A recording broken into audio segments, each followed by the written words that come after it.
Good morning. This webinar offers closed captioning. To enable closed captioning, click on the live transcript button on the bottom of your screen and choose your preferred method.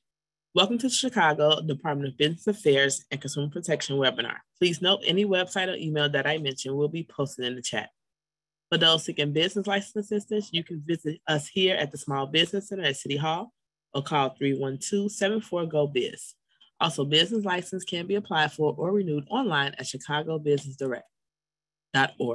If you are a part of the BACP Entrepreneur Certificate Program, you can get credit for joining this webinar by sending an email to bacpoutreach@cityofchicago.org.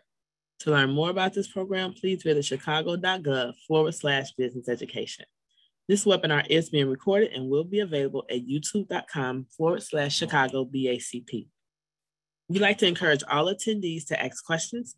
Please use the chat to send your questions. There will be a Q&A session at the end of this presentation. Today's webinar is entitled Home and Business Protection Program, presented by the Community Safety Coordination Center. At this time, I will now turn this webinar over to Tamara Puss to begin. Thank you so much, and thank you to everyone for joining this morning. My name is Tamara Mahal. I'm the Chief Coordination Officer for Community Safety for Mayor Lightfoot in the City of Chicago. I have the privilege of overseeing the city's new Community Safety Coordination Center and also implementing our community violence prevention strategy here. I also just want to take a moment to introduce my colleague, Noelle Reynoso, who has done a fantastic job as the project manager for the Home and Business Protection Program, launching this program. What we want to do today is talk through the elements of the program, address some frequently asked questions that we've been seeing quite a bit, and of course, provide an opportunity for all of you to ask us questions about how businesses can take advantage of the program in order to have costs for certain security equipment reimbursed. Before I do that, though, I think it's really important to provide some context in terms of how we got to this point and how the Home and Business Protection Program actually fits into a much larger community safety and violence prevention strategy currently being implemented by the City of Chicago. So if you'll bear with me here, I'm going to take a few minutes just to walk through that, and then we'll jump into the program itself. The reality is that the Community Safety Coordination Center and the city's comprehensive, multifaceted approach to violence prevention really is taking quite a bit of lessons learned from the COVID-19 pandemic. The COVID pandemic was an extremely enlightening event for all of us, but especially for governments around the country, and specifically for Mayor Lightfoot in this administration. It really taught us a few key lessons about the ways that government can best act in service of community. One of those ways was really best understanding how to utilize data and research to both inform what we're doing on a quantitative level, but match it with community feedback to best understand the solutions that need to be implemented in terms of our biggest problems. It also taught us how important it is and how powerful and impactful the government can be if we are coordinating our efforts behind the scenes to ensure a whole of government response that's really coordinated to act in service of community. And it taught us that the way that we function best is to really allow those that are living on the ground and working on the ground to help develop strategies and to bring the resources of government behind them to really support them. And out of that was created actually the Community Safety Coordination Center. And the premise of our center is very simply that every department, every city agency, but also every member of our community has a role to play when it comes to building communities and in building safe communities. You see that we have 33 different departments and agencies here at the City of Chicago. They range from those that are already working in violence prevention, like the Chicago Police Department and the Chicago Department of Public Health, to those that are learning about new roles that they have and ways that they can impact community safety across the board. We have a lot of amazing programming and a lot of support, and we're increasing funding all the time. But we need to make sure that everyone's solutions are coordinated and act in the best interest of the community. They're really reliant on evidence-based best practices around violence prevention. And that's actually what we do here at the CSCC. We're a coordination center. We make sure that we are implementing a community-based and hyper-local violence reduction strategy. We work deeply with community. For the first time in the city of Chicago, we are actually embedding community leaders and community representatives in our own operations to make sure that we're community-based and hyper-local. Violence in the city of Chicago is extremely hyper-local. It's a block-by-block issue that has to be handled in a block-by-block way. We're looking at data and the evidence-based approaches that are working in other cities like Los Angeles and New York, and ensuring that we can fit them here. And as I mentioned before, we actually have staff detailed from multiple departments that are working to actually coordinate those efforts in conjunction to make sure that we're not confusing people and that we have a coordinated approach going forward. We are here to actually address the root causes of violence. That's what the CSCC does. And we know that violence is really a symptom of deeper issues that have plagued our communities, especially on the South and West Side, for generations. They're rooted in systemic racism, and they've resulted in underperforming schools, mistrust between police and community, degradation of the physical environment and community blight, extensive generational trauma, and lack of opportunity. And we're here to ensure that the city's not just saying, okay, we're going to respond to this with a heavier law enforcement process, presence, but that we are going to address those root causes utilizing and implementing a public health approach that says, yes, we have to make sure we have officers out on the street and out on the beat. We have to make sure that we're investing in violence prevention programming like street outreach or violence interruption, but also that we're addressing those root causes by reinvigorating our economies, providing safe corridors, and making sure that we are providing the services that are needed to those most at risk. We do that through a few ways, for sure, but I would just want to highlight a lot of different ways, I should say, but just to highlight a few that you're probably all familiar with. We're revitalizing communities with historic investments through the Invest Southwest program. We released over $1 billion of investment in affordable housing. And of course, the over $1 billion of the Chicago Works program is working to revitalize the actual physical infrastructure in our communities.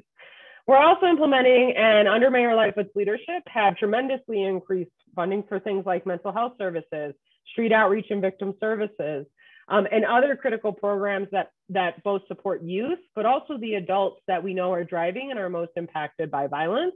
And here at the CSCC, we're also helping to create new ways for there to be crisis response systems that are not just law enforcement based, but also bring non-law enforcement resources to the table. So what does any of this have to do with the Home and Business Protection Program? This really comes down to that hyper-local focus that we mentioned before. We've been doing extensive engagement with our community partners, with community members, surveys, and others. And what we've really heard is that while they do want to see a public health approach, while they understand that we have to address safety by ensuring the city is providing service, we also need to make sure that we're providing the tools and resources that really impact everyone, down to the individual homeowner, but also even down to the individual business owner. And that is actually where the Home and Business Protection Program comes from.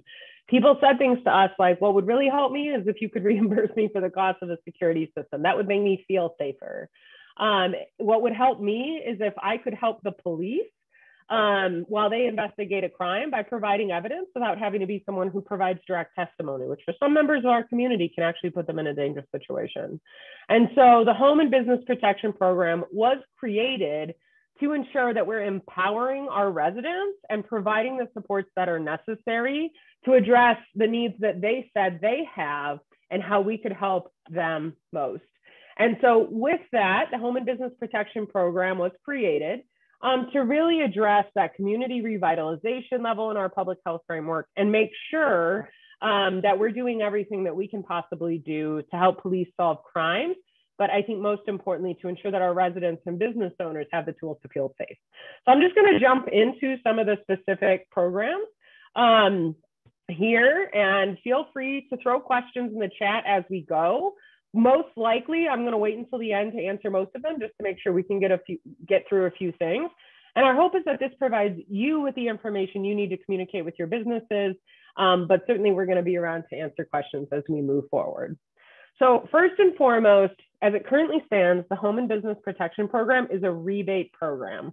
What that means is that you have to go out and actually purchase your equipment submit an application and proof of that purchase, as well as verification of some other information. And then the city will mail you a check for reimbursement of those amounts within certain eligibility requirements.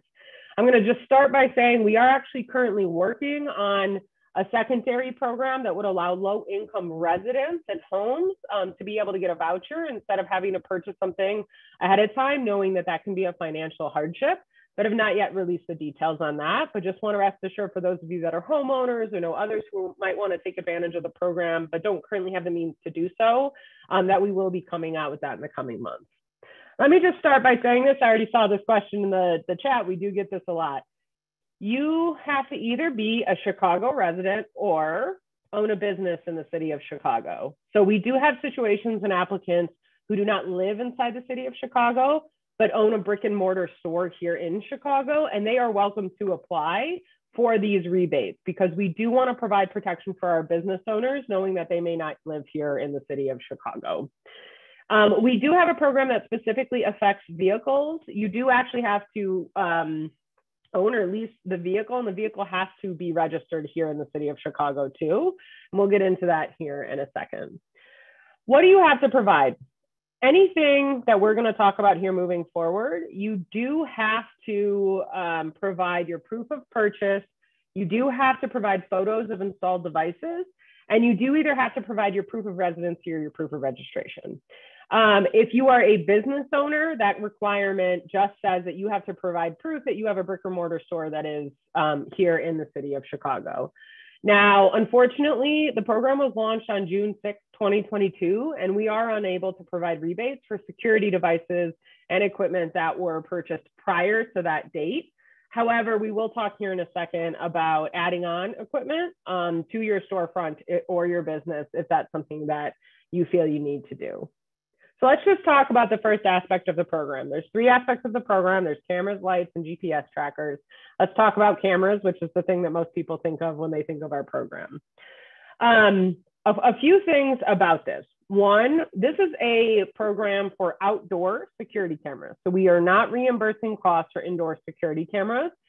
We do have to put limitations on the program for a variety of reasons. And this program, as a reminder, was primarily designed to ensure we could increase the amount of footage that's available for use when crimes occur outside, knowing that from our perspective, shootings, 85% of them are actually occurring out on the street. The cameras that are purchased have to be outdoor rated and they have to be weatherproof. So what that means is that you have to have a camera that can withstand the elements. It does have to have decent capability in terms of HD video and night vision. And it either has to store footage for a minimum of 72 hours, or it has to be cloud-based, knowing that so many cameras right now are connected to the internet and cloud-based. You are eligible to actually purchase up to $225 per camera with a total amount of $450 per residence or business. So what does that mean? That means that you can decide that you're going to purchase two $225 cameras for your business for a total of $450. Or you could purchase 5 $50 cameras for a total of $200. There are a lot of different types of cameras out there. We are not endorsing one brand over another. It is up to you to choose what technology suits you best. But we do have people who choose to go with a more expensive version of a camera and only get 2. And we also have applications that are coming in for 6 or 8 cameras that are a little bit cheaper, but still fit under that maximum of $450. Knowing that so many cameras right now require an internet subscription, we didn't want to let subscription costs get in the way of someone purchasing a camera. And so you are also eligible to apply for 1 year of subscription costs, up to $150 per year. One thing we do want to note, because this has come up quite a bit, is that condo associations are eligible to purchase outdoor cameras. So you cannot purchase a camera for the hallway, an individual resident for the hallway, but you can certainly purchase one to sit on the outside of your building as a condo association, a homeowners association, or even if you are a building manager. One thing I will note about this, and it is important, we do require that you testify you've been, as a renter or a lessor, that you have gotten permission from the building owner to be able to install that camera. The city does require that you verify that, and if that is brought up, that will be held accountable in a court of law. A couple of things that I want to address in terms of installation. We do not include cost of installation. There are many, many cameras out there that do not require hardwiring, do not require an electrician, and so we do not cover the cost of installation. We also do not require that you register your camera with the Chicago Police Department.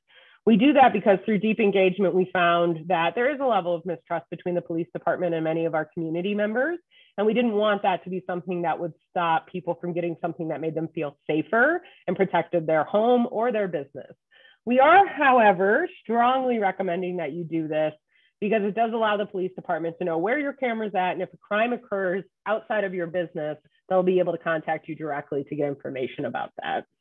That being said, if this is something you're interested in, especially if you already have security equipment, we strongly encourage that you go and register your camera with the Chicago Police Department. This information, again, is used so that if there's a crime, they can contact you directly, but also so that we're aware of where we need to increase our own camera footage or support better and more extensive outreach efforts.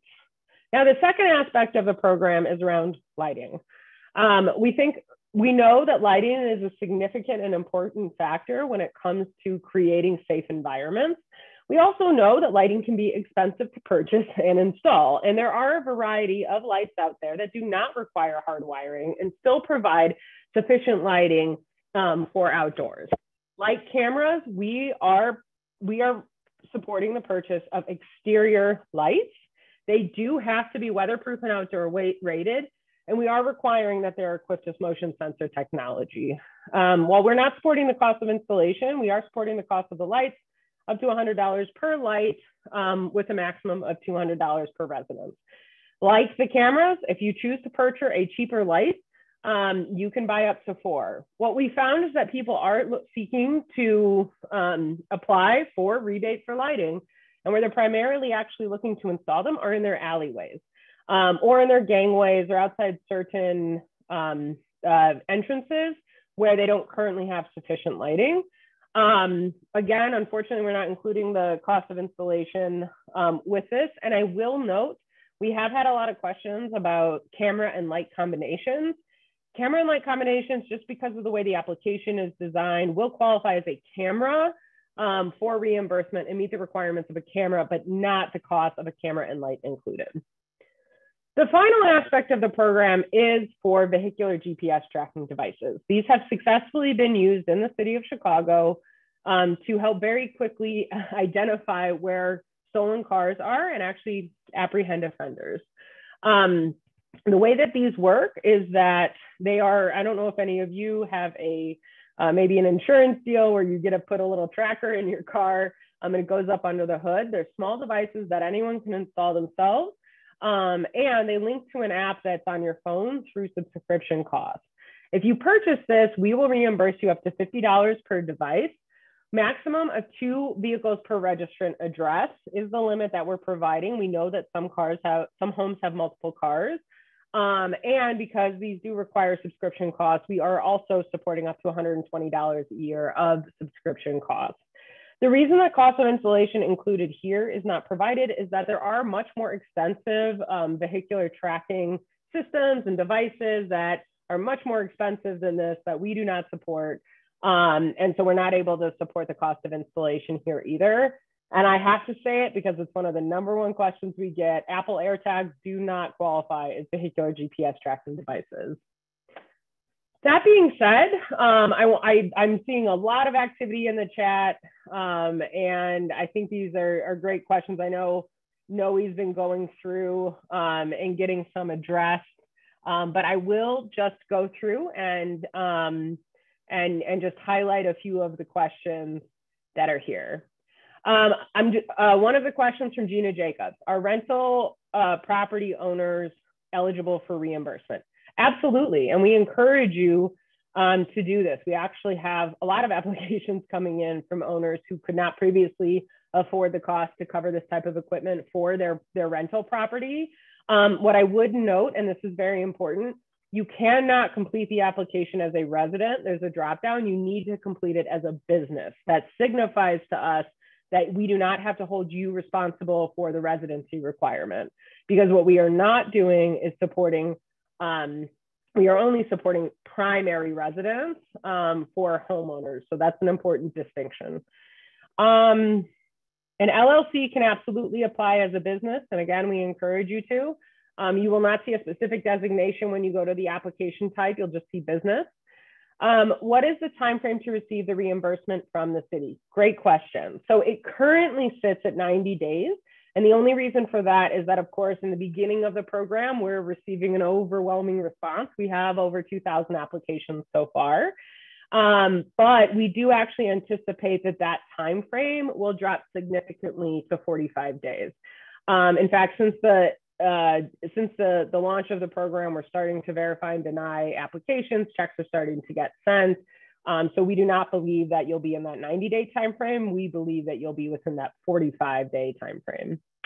How does this work for multi-unit condo buildings? So again, the association as a business has to apply, and we are providing outdoor cameras, security, and security lighting. So you would be able to apply as an association to get security cameras for the outdoor, for the entrances and exits of your building. But individual residents within the building would not be eligible for their individual unit. This is a long one.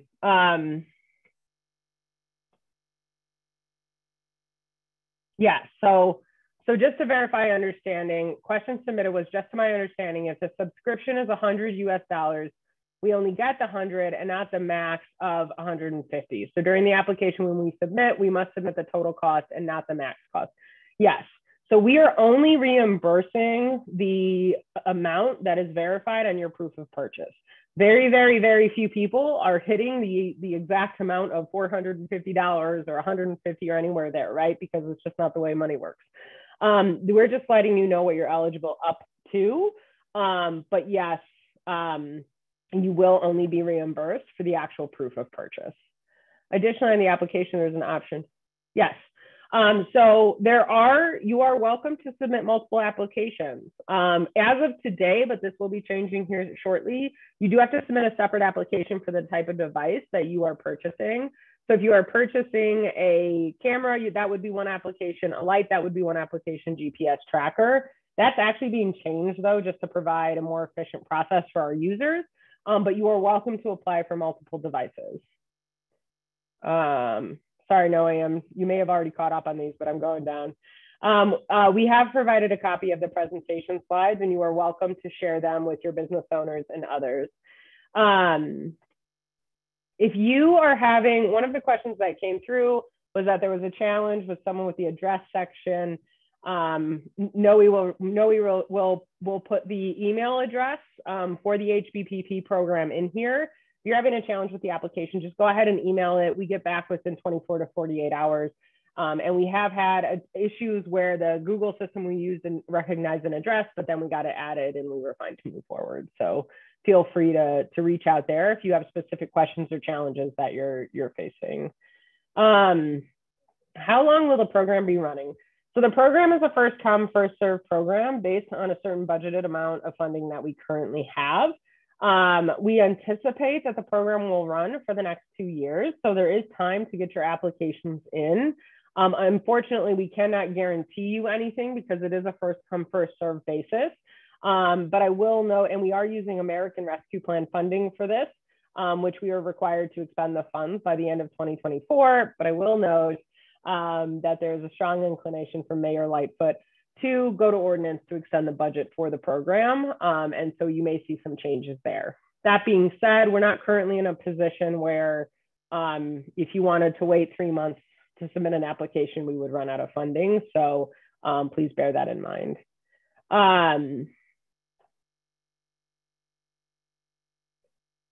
There is a specific question in the chat Noe addressed about condo associations.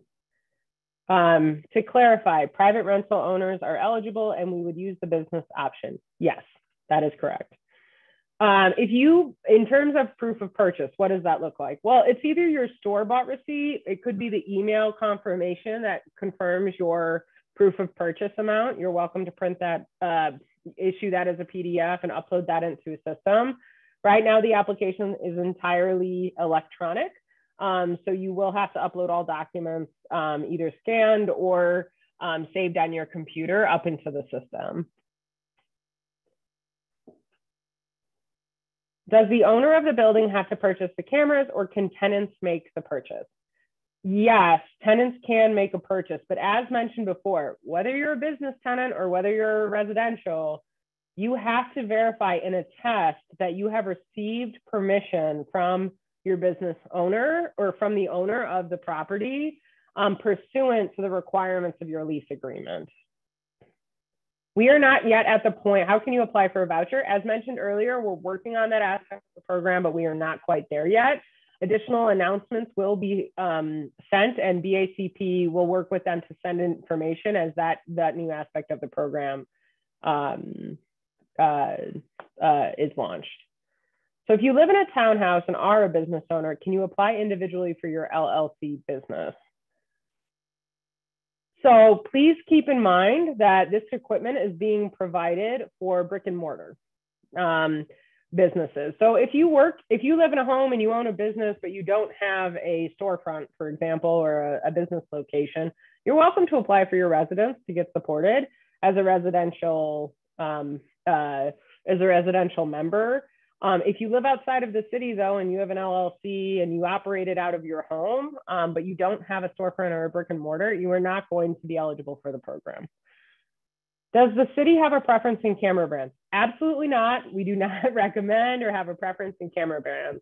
I will tell you that we do, the cost provided in terms of reimbursement will cover and require something like an Amazon Ring camera, a Nest camera, something like that that's a higher technology. We strongly encourage you all to go to our website, which is of course being shown on the screen right now, to get the exact eligibility requirements for the camera. Make sure that they're verified against the specifications of the cameras that you are looking to buy to make sure that they're eligible. But I think one of the #1 questions we get is, can I buy a Ring doorbell? Yes, you can buy a Ring doorbell that is eligible as a camera type. And look, Noe's even answering questions before I get down to them. So I think that answers all of the questions that are currently in the chat. Just a reminder, we will send out the presentation slides, and the program is a first come, first serve basis that we expect to run up to 2 years. Are there any other questions that we can answer? Feel free to throw them in the chat.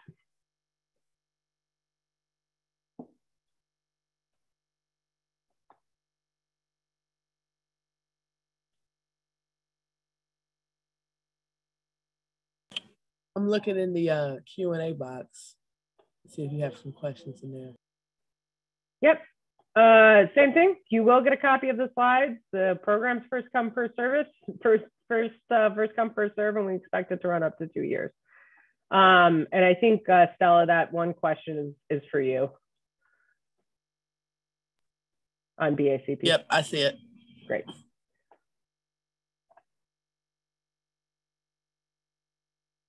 I will also note a lot of these questions are frequently asked questions that we get, and they're all listed on our website. So if you go to chicago.gov/HBPP, all of these questions you'll find answers for there too, just so you can get something in writing, especially if you want to share it forward with tenants, owners, or other friends and family that you have. One important question that I'm seeing here in the chat, this program is for the entire Chicago area, correct? It is not for the entire Chicago area, but it is for the city of Chicago, no matter what community area you live in. So it does apply to all 77 neighborhoods. This is a citywide program. You do not have to live in a certain neighborhood. I will note the CSCC does specifically focus on 15 priority communities because they are the most violent in the city of Chicago. But I would say again, this program is for all Chicago residents and business owners in the city of Chicago. So you do not have to live in one of those priority communities. We know safety is not something that is relegated to just one community or another. It's what everyone deserves to feel. And we know crime is happening all over the city.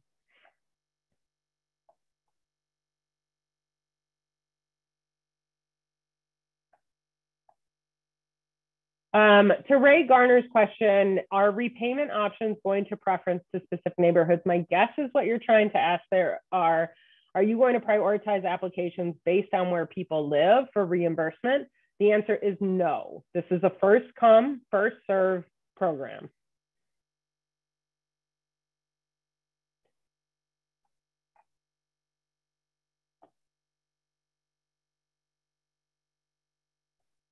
Salma Swims in the questions and answers side said, for condominiums, you will have to purchase the cameras for each building. Is this correct? Yes. Just as if you have multiple buildings, you can purchase multiple cameras. You will have to submit a separate application per building.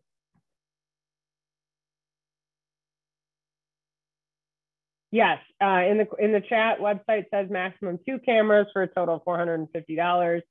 You mentioned that multiple cameras yes, you can purchase multiple cameras as long as they are a total of $450. When will we know you've run out of funds? We're not anywhere close. We were actually just talking about needing data tracker to the website so everyone's on the same page. That's a great question.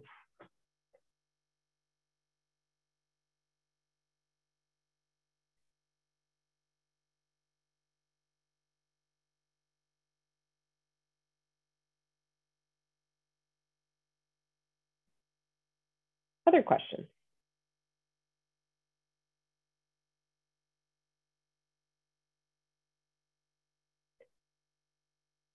Okay, Stella? Okay, it looks like there are no more questions. Thank you to you and your team for today's presentation. I hope all of our attendees got all of the important information that they were looking for today.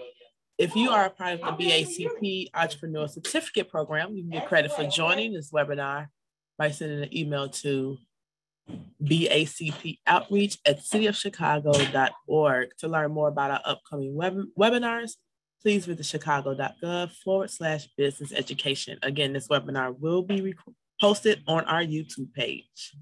Thank you.